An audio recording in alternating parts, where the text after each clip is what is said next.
Okay guys, good morning, good afternoon, and goodbye. Nag-repair tayo dahil ayan kinalawang na kasi. Nilagyan natin ng used na tubo, round bar.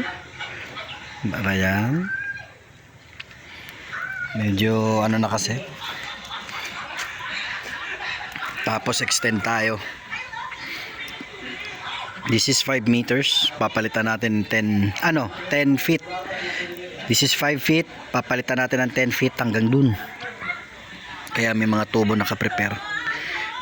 Slowly develop natin dahil itong lettuce na to kapag lumaki, sandali lang tubusin, sandali lang to mabibenta, sandali lang din to kakainin kung consumption, sandali lang yan.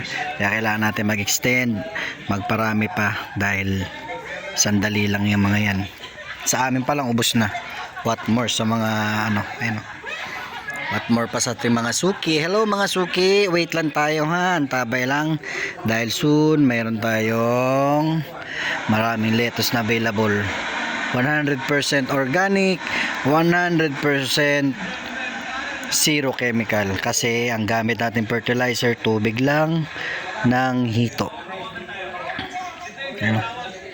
Tubig lang ng fish pan ng hito lang yung mga yan, diba? 100% tayo, zero chemical.